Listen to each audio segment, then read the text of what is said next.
Welcome to Quick Course Digest. Today, we're breaking down college readiness. Look, getting into college is one thing, but we're here to talk about what it takes to actually succeed and thrive once you're there. So you made it. You got that acceptance letter. Huge congratulations. But here's the thing. Getting in is just the first hurdle. Thriving in college is a completely different ballgame. In this explainer, we're going to give you the roadmap to turn all that uncertainty into a confident, solid plan. To make sense of all this, we're going to use a simple model. We're calling it the Student Success Pyramid. Think about it, right? You can't build a skyscraper on a shaky foundation. It's the same here. We've got to start with the most important part, you, and build our way up one layer at a time. Okay, let's get right into it. This first layer, this personal foundation, is, well, it's everything. Honestly, if you don't nail this part, everything else we talk about is just going to be way harder than it needs to be. It all starts with really, truly understanding yourself.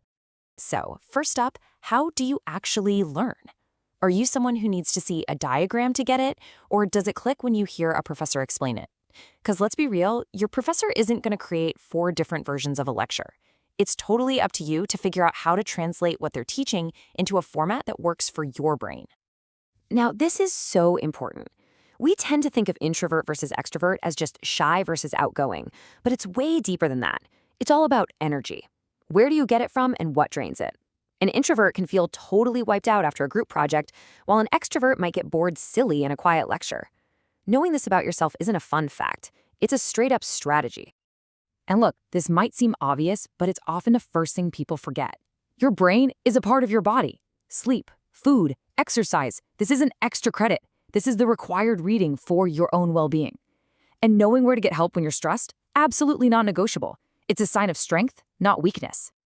All right, moving on up the pyramid. We've got that foundation of self-awareness sorted. So, what do we do with it? We put it to work. This next layer is all about execution, how you go from feeling totally overwhelmed to being in complete control.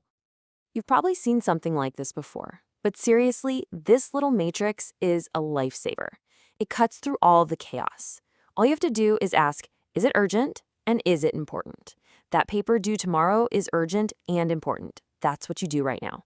Studying for a final in 2 weeks? Super important but not urgent yet, so you schedule it. This simple tool brings instant clarity. Oh man, we've all been there, right?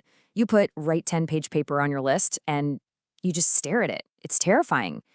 The trick is to stop thinking about the whole mountain and just focus on the first step. Don't write paper, write find 2 sources, or write the intro paragraph. It's all about creating small wins to get the ball rolling. Okay, let's talk about the elephant in the room. Technology. Your laptop, your phone, they're your best friend and your worst enemy, all at once. The point isn't to get rid of them. No way. It's about learning to be the master, not the slave. Block out time for focused work, and then, yeah, you'll actually have time to scroll through social media without that guilty voice nagging at you. Okay, so our personal foundation is strong, we're managing our time. Now for the main event, the classroom. This is where the rubber meets the road. We're talking about strategies to make sure you're not just physically in the class, but you're actually squeezing every bit of value out of it. This right here, this is one of the biggest leaps from high school. Remember just skimming the chapter in the hallway before class? Yeah, that's not going to fly anymore. In college, reading isn't a chore you just get done. It's an activity. You have to engage with the text, argue with it, question it. That's what we mean by active reading. So how do you do that? Well, think of it like having a conversation with the author. You underline things you agree with, you put question marks next to things you don't get, you write your own thoughts in the margins. You're turning a one-way street of information into a two-way dialogue. And guess what? That's what makes it actually stick. This is super, super important. You have to read the room, or in this case, the classroom. A 300-person lecture has totally different rules than a 15-person seminar. In one, your main job is to be a sponge and absorb. In the other, your job is to contribute. And contributing doesn't just mean talking. It means listening carefully and adding something valuable to the conversation. And here we are. We've made it to the top of the pyramid. This is the payoff. All that foundational work, those time management hacks, those classroom skills, they're not just for getting good grades. They are for building a future. This is about making it all count for something. The big one, your major. And yeah, it feels like a monumental decision because it kind of is. Think of it as the main storyline of your college experience. It's going to dictate most of your classes, and it's the number one thing you'll put front and center on your resume. And then there's the minor. This is where you can get really creative. It's like the side quest in your academic journey. You could double down on your major, sure, like pairing business with marketing, or you could do something completely different. A chemistry major with a minor in music? That tells a story. It says you're not just one-dimensional. The GPA, grade point average. You're going to hear that acronym a lot. For better or worse, it's the final score of your academic performance. And what's wild is how every single grade from every single class gets crunched together into this one little number. And you bet people are going to look at it. Okay, if you listen to nothing else, listen to this. Do an internship. Seriously, it is the ultimate way to test drive a career. It's how you find out if you'll actually like a job before you commit your life to it.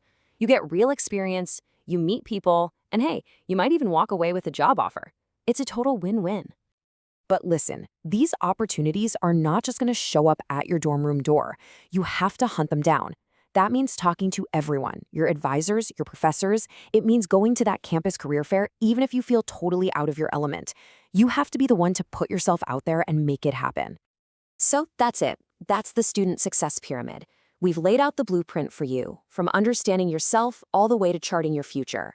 The framework is all right here. The only question left is, what are you going to build first?